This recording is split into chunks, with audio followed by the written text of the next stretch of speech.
Well, I saw by the schedule that what I'm down for is to talk about my Amazon experiences, of which there have been many.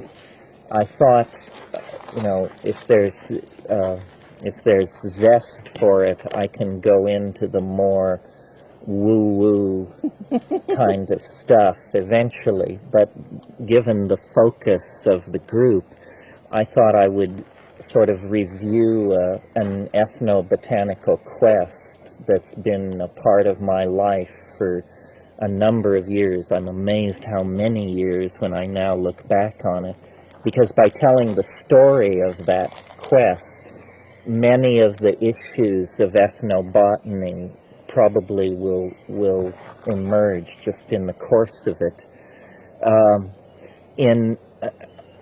As many of you who've paid attention to my stuff know, I'm very keen on DMT. Oh, and then let me talk then for a moment about why this is pharmacologically interesting and poses certain unsolved problems. Jonathan and I think other people have alluded to the fact that DMT is not orally active. Up to a gram has been taken orally and nothing happens. It's destroyed in the gut by monoamine oxidase. And the strategy for activating DMT, for instance, in ayahuasca, is that you must take it with a monoamine oxidase inhibitor. Then it can survive the enzymatic environment of the gut, pass into the bloodstream, hence to the brain, and an experience ensues. So it was thought, how can this DMT be orally active? It violates all the canons of pharmacology. And then people focused on the dust, the ash in which the thing was rolled, and everyone said, well, then it must be that it's being combined physically with an MAO inhibitor of some sort. And so we thought that, in the process of assuaging our freaky curiosity, we could also do good field work in ethnopharmacology by identifying, making vouchers, and bringing back samples of the monoamine oxidase inhibiting plants that we felt must be part of this. Well, the Witoto have a cultural history that it's necessary to explain a little bit about in order to see what the problems of doing field work with these people were.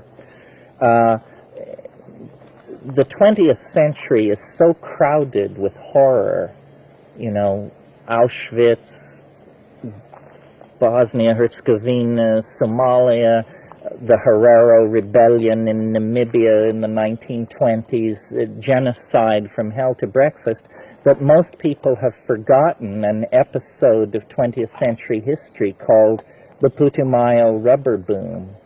This was a situation that arose from about 1912 to 1917 under the pressure of World War I and the perceived need to maintain a source of rubber. This was before the invention of synthetic rubber. British banking interests colluded with what were essentially mafias in the Amazon, a family called the House of Arana, to force these Witoto people to collect wild rubber. And it was as horrific as anything that went on at Auschwitz or anywhere else. People were told, they were given quotas of wild rubber, and if you didn't bring in your quota, people had their feet, the bottoms of their feet removed by machetes, children were impaled, and just on and on, a catalog of horrors. I don't want to bring you down. If you want to be a scholar of this stuff, read Hardenberg's book, The Putumayo, The Devil's Paradise. But the Witoto people took the brunt of this, and they went from a population of 50,000 in 1913 to 5,000 by the time we arrived on the scene in early 1971. Their natural home is at the headwaters of two rivers, the Igaraparana and the Caraparaná. Both rivers flow into the Amazon, flow into the Putumayo. On the border, the Putumayo is the river which defines the border between Ecuador and Colombia, and then on its lower reaches between Peru and Colombia. And so the natural home of these Indians is at the headwaters of these rivers. In 1948, when a war was fought over these boundaries, that part of the Amazon was ceded to Colombia, and many of these Witoto people undertook a kind of a migration, much like, the Mormon population movement, or there have been many politically driven migrations in the 20th century, and they moved across the Putumayo River and established themselves on the headwaters of the Rio Ampiacu Yaguasyasu drainage, which are small rivers which come out on the Amazon at Pebas in Peru. But we wanted to go to the original home of the Witoto, and this was a place called La Chorrera, and a unique geological feature in that part of the Amazon. In that part of the Amazon, it's very flat. The soil is this podzolic sand, and but at La Chorrera, it's the site of some ancient geological catastrophe of some sort. It's, I waver between thinking that it's an asteroid impact point or a volcanic eruption of some sort. An immense amount of basaltic rock has been brought up from great depth. The whole earth has been peeled back and laid on one side of this river, and the Rio Igaraparana flows there through a narrow gap and forms what's called a chorro. A chorro is not exactly a waterfall. It's not that steep. The word in Spanish sort of is evocative of a chute or a flume. The way it was explained to me is it's like a stream of piss. It's at that angle, a 45-degree angle, but very rapid. And the river, which has been moving very sinuously and slowly, acquires tremendous energy there and just comes pounding through this thing. It's quite spectacular and is a sacred site for the tribes all in that area.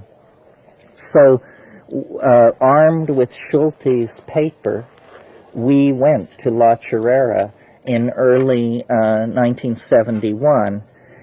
And the first thing that happened was we encountered a Colombian anthropologist who was set up on the Caraparaná, one river over from the Igaraparana, a fellow named Horacio Calle. Some of you may know him.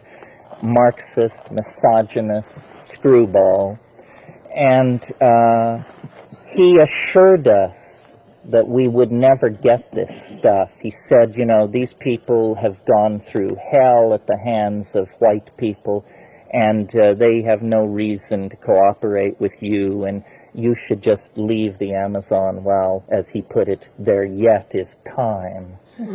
However, we, put that aside, went on to La Chorrera, had a number of wild adventures not at all related to this quest, but eventually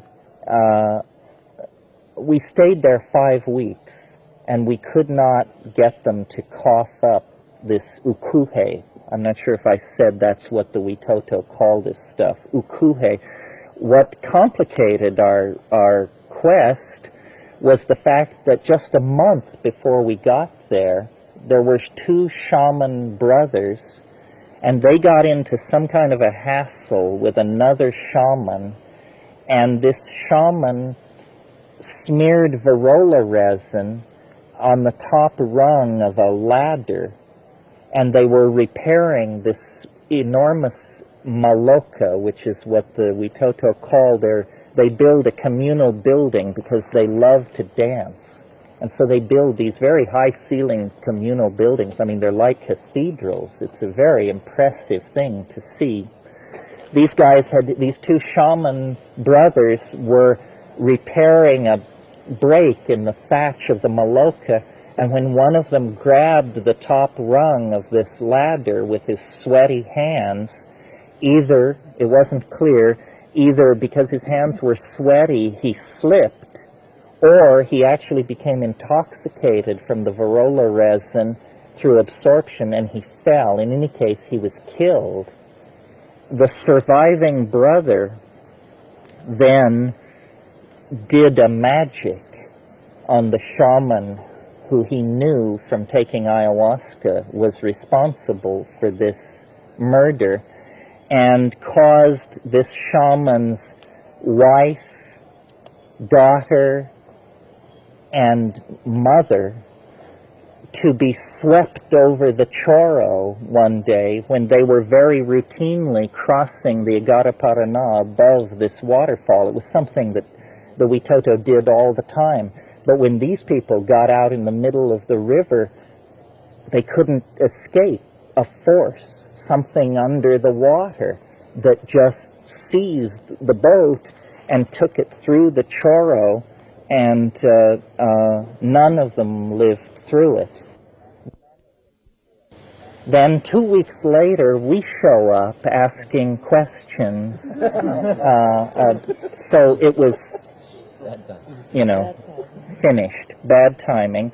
We had a number of adventures not related to this, which are told in a book I wrote called True Hallucinations that will be published in April. And then we went back to Berkeley. But I was not satisfied. And passing through Colombia, I had bought emeralds on the way out of the country. I turned the emeralds at Harry Winston's in New York and took the money and went back to Colombia to have a second go at it.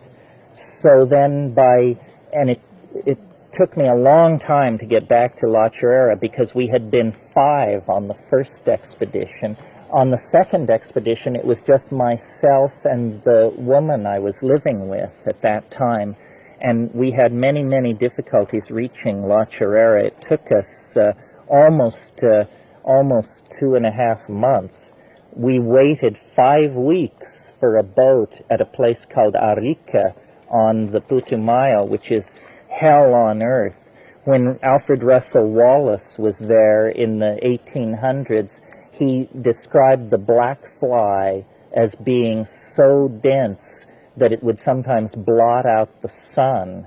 And it was true. It was absolutely hell. And the only way you could escape the black fly was to stay in metal buildings that the Colombian government had put up that reached about 115 in the daytime. And you were so damn glad to be cooking inside these things because the black fly was outrageous. We could only take baths between 3:30 and 4:15 in the morning.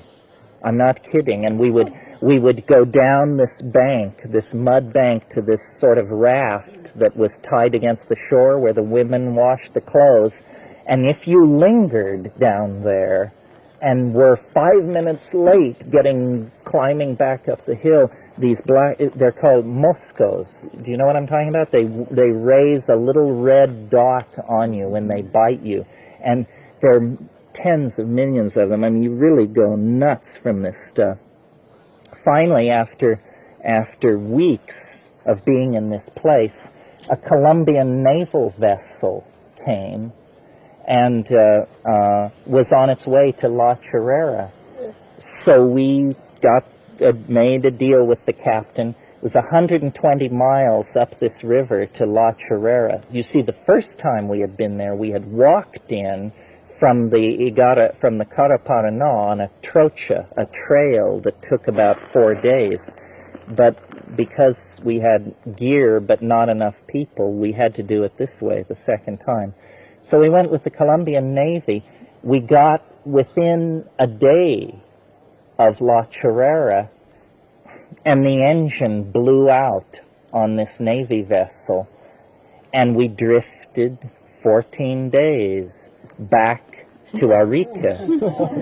I thought that nothing on God's earth could be worse than returning to Arica, until I realized as we approached Arica that the river was flowing with such speed that when we actually hit the main flow of the Putumayo, there was considerable danger that we wouldn't be able to get the boat stopped at Arica, and that we would go out into the main flow of the Putumayo, and we would just be headed for Manaus, basically. And these guys were running along the bank, screaming, and people were throwing ropes, and guys would grab onto the rope and then be jerked off their feet into the river, and this whole thing. Finally, a few kilometers below Arica, they got it stopped, and we bailed, went back to Arica, stayed 3 more weeks for the next boat, and then we finally made it to La Chorrera and settled in. This was the 1st of July by now, and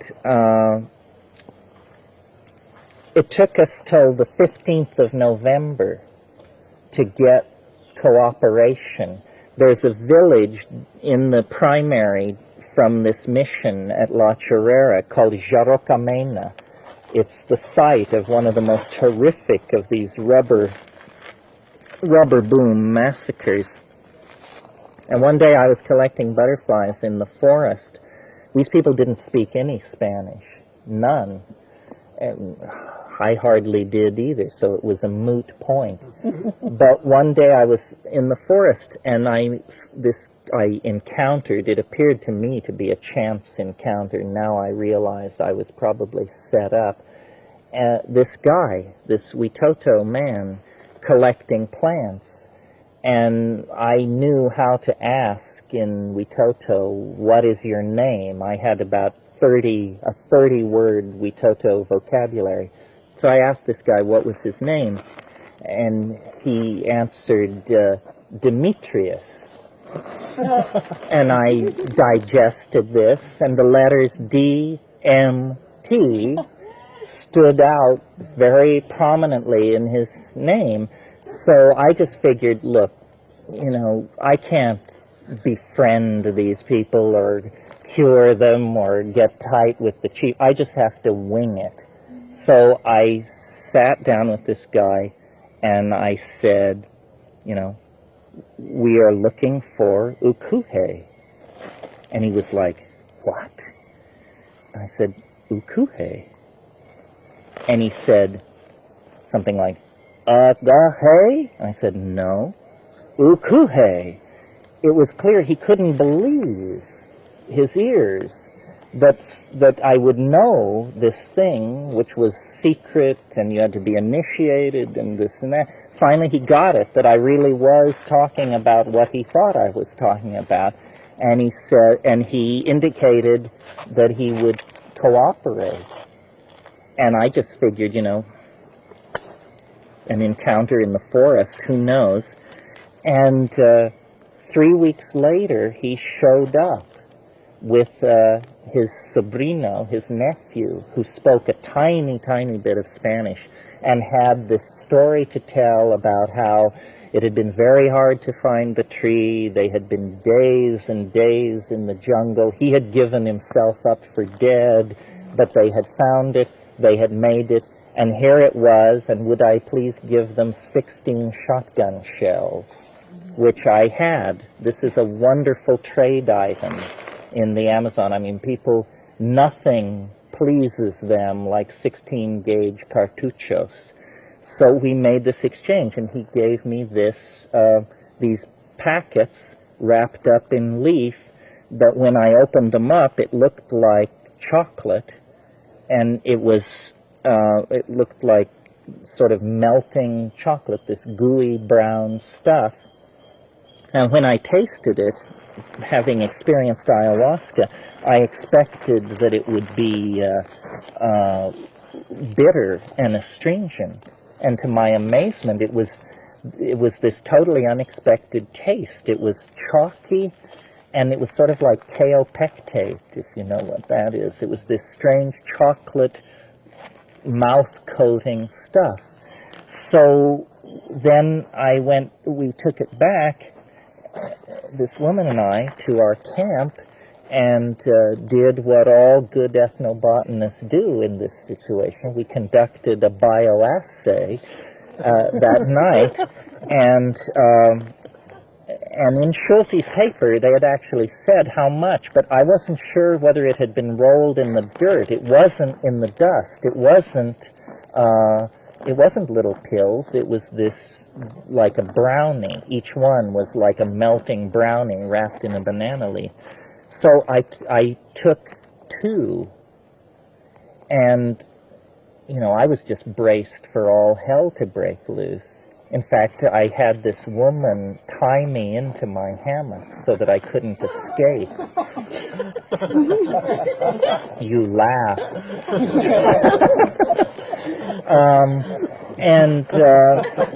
Nothing happened. Well, so then there was a real dilemma. There wasn't that much. And I figured, well, we've just been taken for a ride. They're getting their revenge for the rubber boom, and the Anglo has been, it's a problem. So I was very conflicted about whether to eat all of the rest of it and conduct a second bioassay, or to save it for laboratory analysis. And so what I did instead of either course was I took half of a dose and I spread it out on a banana leaf and I put it in the sun and I dried it to a powder, and then I made a pipe and I smoked it, figuring I will at least confirm whether it's tryptamine or not. And I felt then that it was weakly effective, but I wasn't sure, and we had no more, and by that time we were just at the end of our rope. I mean, we had been 5.5 months at this place, and the priest was putting pressure on us. There were a lot of problems. I don't need to go into it, but anyway, so we left the Amazon, and I forwarded the sample to the Karolinska Institute in Stockholm at Schulte's suggestion, and it was analyzed, and it came back. It did have DMT in it. And so I realized, Demetrius had been as good as his word, and but it was like sort of this weird, inconclusive thing, because we had never met the little man. We hadn't found our way into the flash. And so 8 years passed.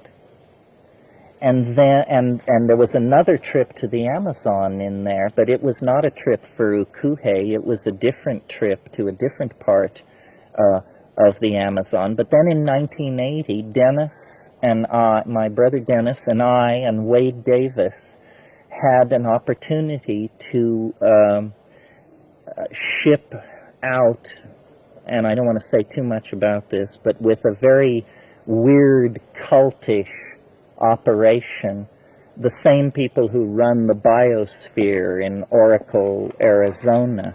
They had what they called an oceanographic research vessel called the Heraclitus, and early in 1980, botany departments all over the world got this strange letter on this stationery, which was the Institut Ecotechnique of... Same letter, right? Yes.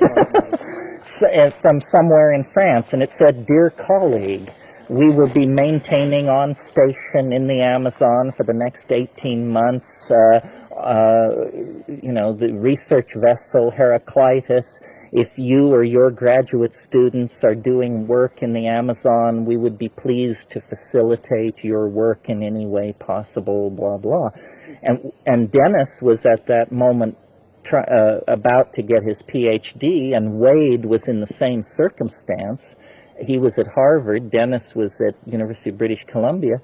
So we thought, great, amazing, fortuitous, we'll go down. We had visions of drinking aperitifs at evening in our pressed whites with our French colleagues on the gleaming white decks of their super modern research vessel. Of Don Fidel's ayahuasca songs. So when we all assembled in Iquitos, here's a 90-foot-long concrete-hulled Chinese junk. Just like a thing out of a hallucination. And we go aboard this thing, and it was within an hour, it was clear that we had some kind of really weird situation on our hands, because they knew nothing about science or ethnobotany, and they had no equipment. And when I pointed this out to them, they said, well, we practice an advanced philosophy that involves learning by doing. And, oh. So, okay. And they said, what can we do for you? They said, we believe in service. I was slowly putting it together that this was some kind of Gurdjieffian thing. They said, we believe in service. And what do you need? And they always referred to us as the scientists. They said, we want to be of service to you scientists. Well, Dennis, Wade, and I, we had hair and beards down to our ass. Wade had brought some girl with him named Etta Pye Turner. And we were pretty, And so we said, okay, well, here's what we need. We want an outboard motorboat. We want 3 55-gallon drums of gasoline. We want radios. We want 2 of your crew members.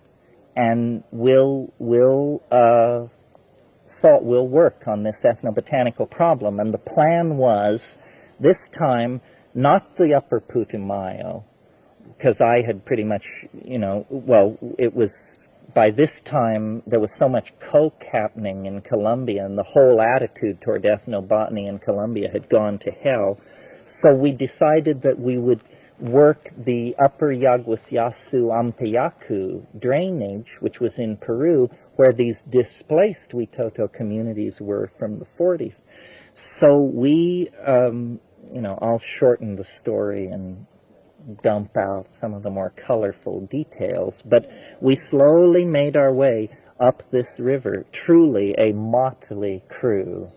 And we were making general collections of all sorts, but what we discovered, well, first of all, the Varrolas are hellishly difficult to taxonomically define. Rosia referred to this yesterday and said they were waiting for a specimen to flower before they would determine it. Actually, unless it's an easy one, this won't help.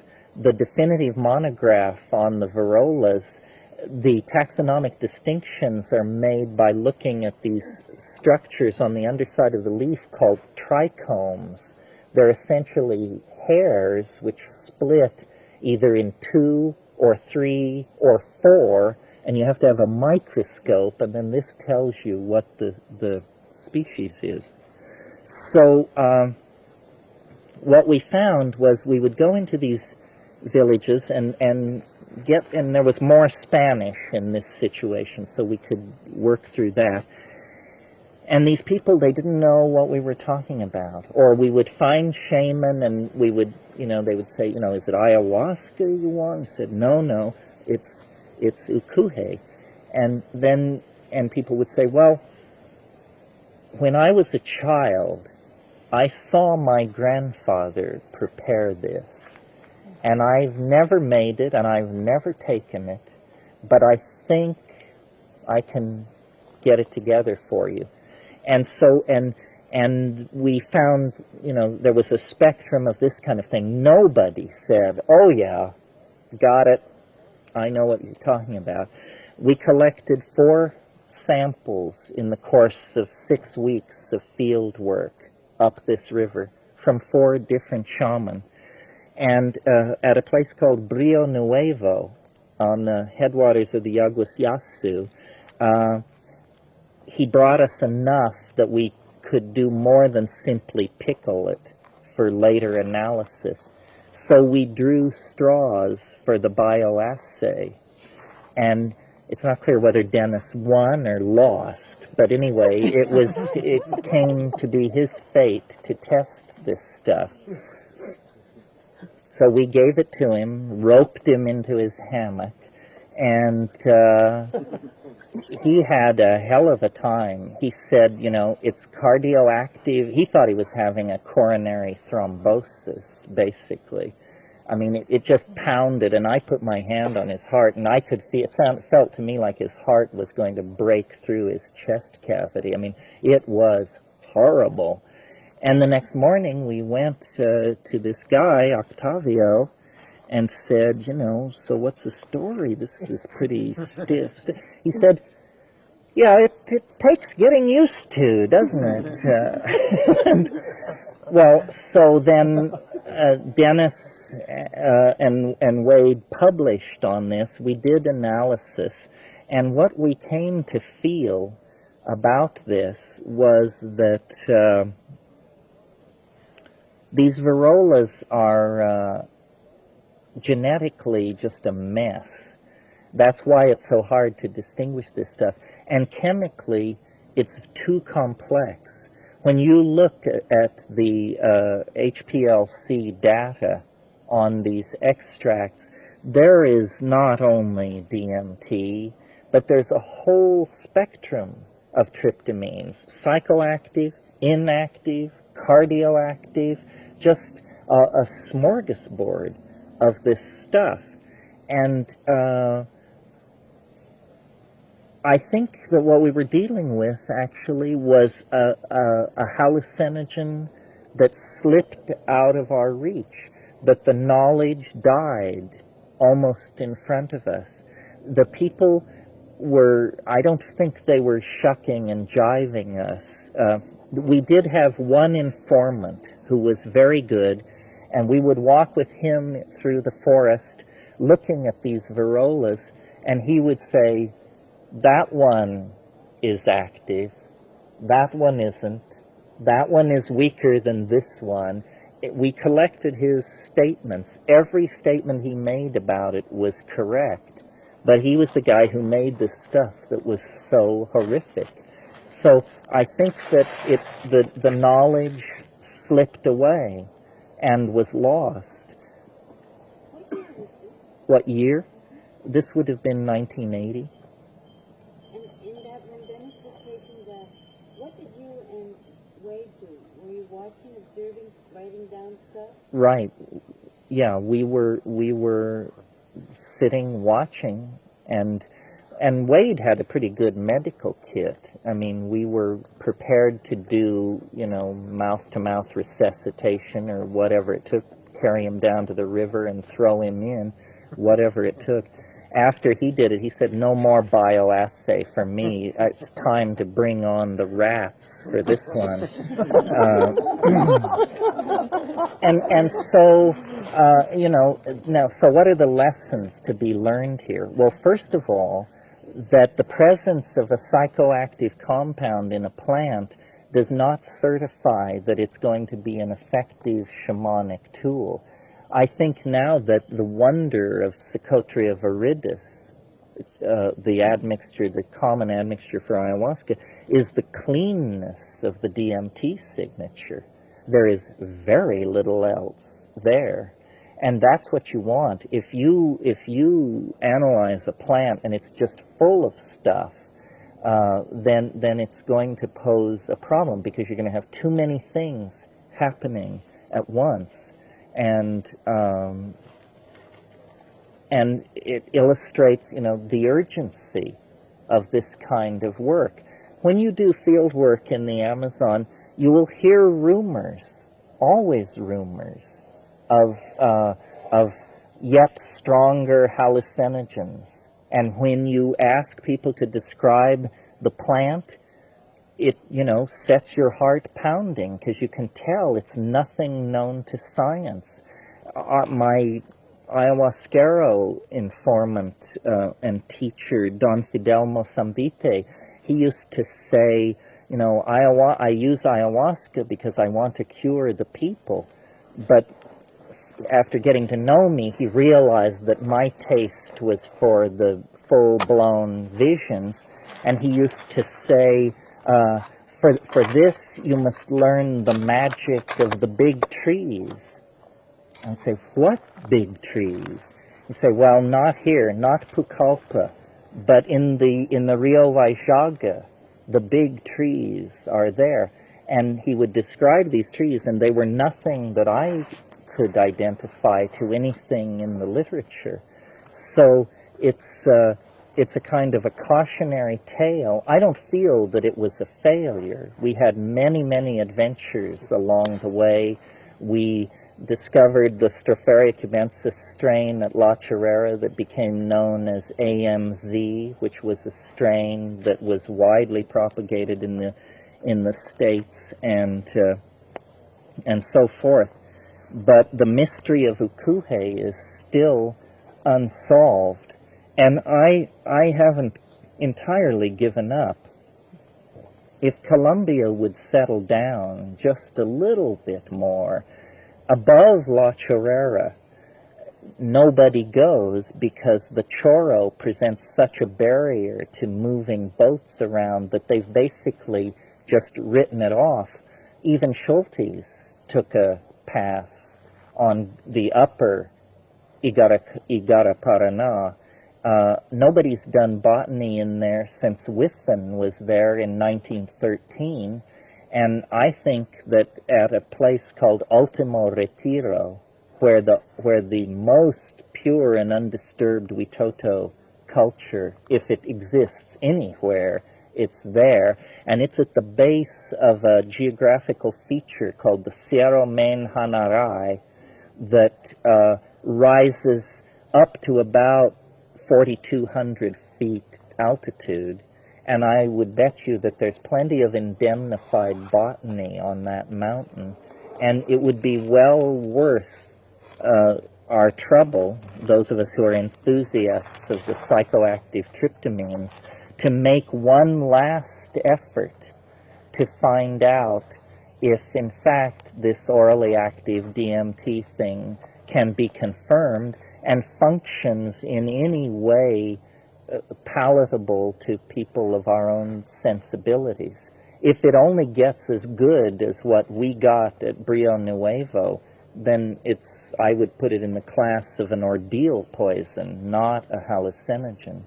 But it's just one of those mysteries of the Amazon that awaits further investigation, as they say in the literature. Questions? This story is not the book Wahre Halluzinationen.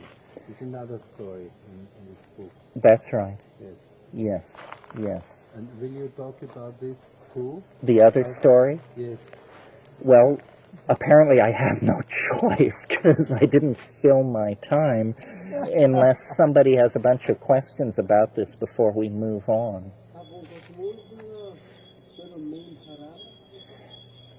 I'm not sure how the last word is pronounced. It's the Cerro Main, M-A-I-N-E, or Maini, Hanarai.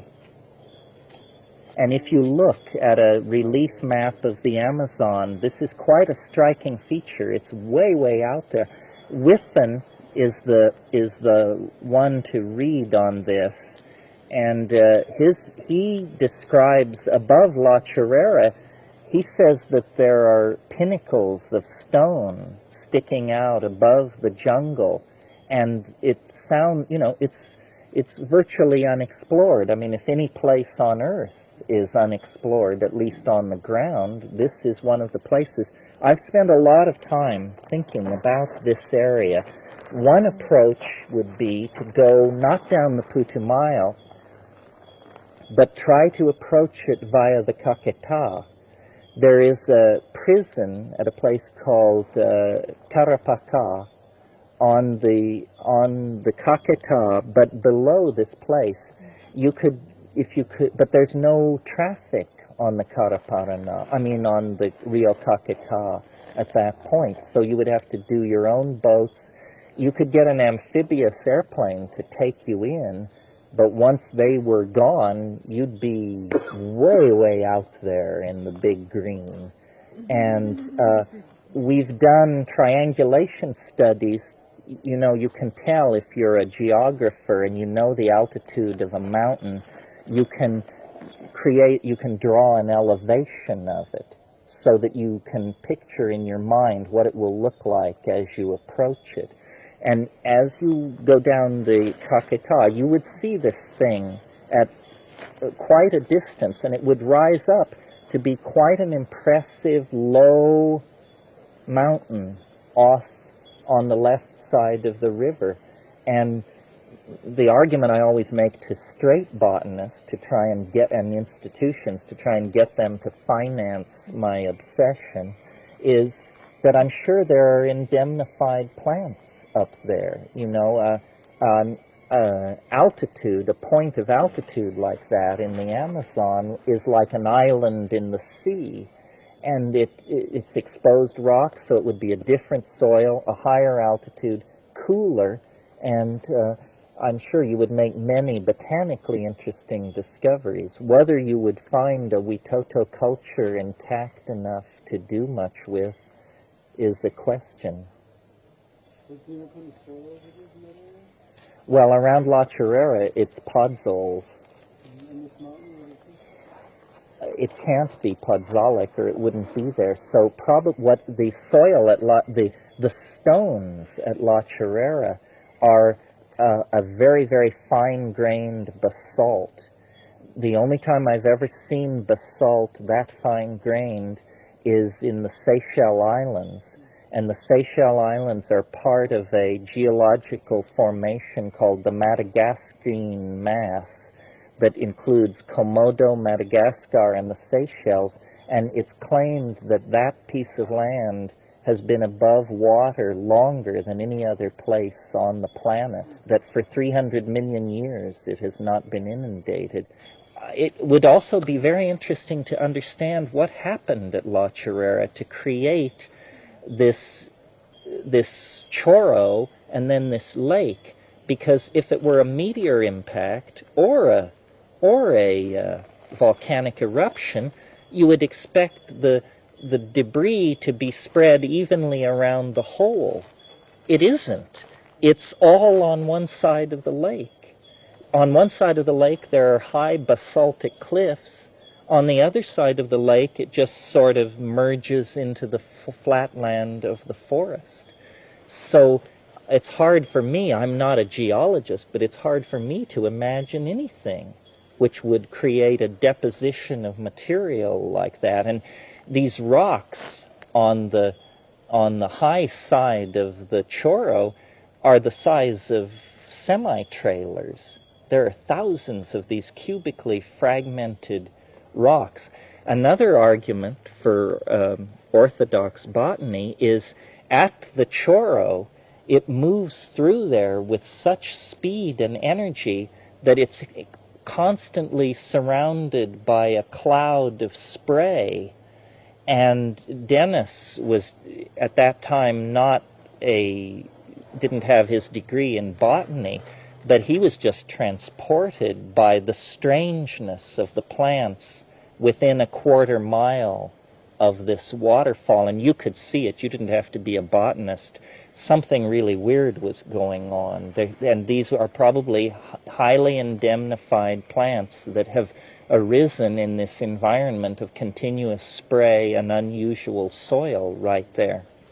So I think it's a very, very fascinating area geologically, botanically, ethnobotanically, culturally. This Witoto language has very little relationship to other languages of the basin.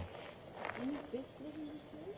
Oh yes. No, there were many fish, big fish, paiche, and the usual spectrum of fish, but we were not ichthyologists either. In fact, when we went to La Chorrera the first time, I was a college dropout, and Dennis had a degree in religious studies, and everybody else had majored in cannabis, and that was it.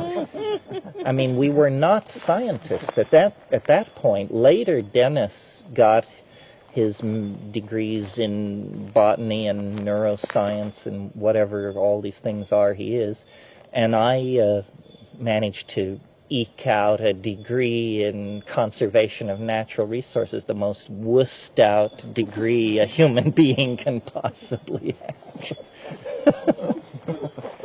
But it's so the mystery of whether, and one reason that I really wanted to understand this was because I've over the years come to the opinion that that no shaman, well, it's not a hard opinion, but I tend to believe that no shaman has ever experienced what happens to you when you smoke chemically pure DMT.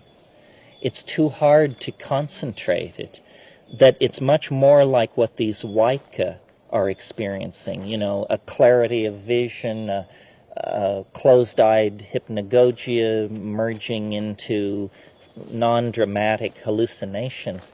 But it's maddening to me. Jonathan touched on this the other day when he said that smoking DMT is twice as powerful as shooting it. Shooting it is twice as powerful as oral activity. Was that what you said? Yeah. And, you know, Rick Strassman did a DMT study over the past couple of years, and as that thing was getting going, I pled with those people. I said, don't inject it. Have people smoke it. You're doing the work for NIDA. They're funding it because they think it's a drug of abuse. Everybody who abuses it, quote unquote, smokes it. So for God's sake, give your subjects it in that form. And they didn't. They injected it. Well, when you inject it, it is a completely different thing. It comes on more slowly, it lasts longer, it's less dramatic, and it's not the same thing. So the mystery of smoking DMT is something almost entirely in the hands of people like ourselves, well-informed members of the underground. But no scientist has ever gazed upon that vista. And, you know, you can write me off as an extravagant character, a screwball, whatever, but I'm telling you, I have a fair sense of the baseline of what goes on this planet, and I tell you, nothing is as peculiar, as challenging to our conceptions of reality as this stuff. I mean, to call it a drug experience is preposterous. It's just masquerades as a drug experience. I don't know what it is. I mean, it is the most philosophically, epistemologically challenging experience you can have this side of the yawning grave. And the fact that, you know, it takes 10 minutes for crying out loud. So, you know, a significant portion of my life's mission is to try, by hyperbole, by outlandish example, by appearing with rave bands, by publishing books, to try and get people to say, hey, this ain't like everything else. You know, in the 10th century, the Islamic historians said of Isfahan, the city in Persia, that it was half the world, they said. DMT is half the world. And scientists, they love to claim that they go where no one's ever gone before, no ethical constraint or constraint of good taste or anything else, or expense. I mean, they've investigated the petroleum atmosphere of Triton. They've hurled probes outside the solar system. It only takes 10 minutes.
I like the term because I have turned very mystical, since taking LSD.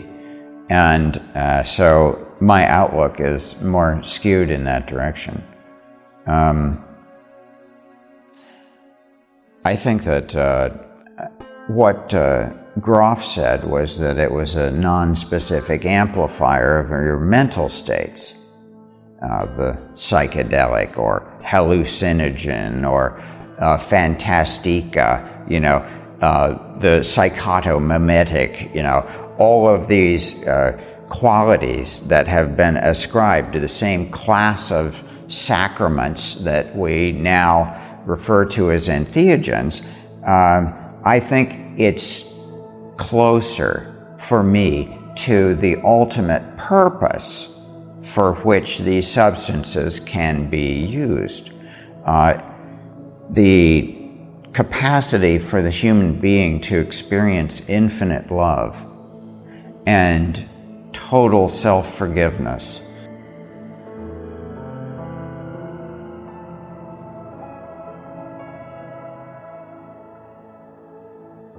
A sense of deep interconnectedness with the planet and with all people and with the cosmos, this plasticity of our identity and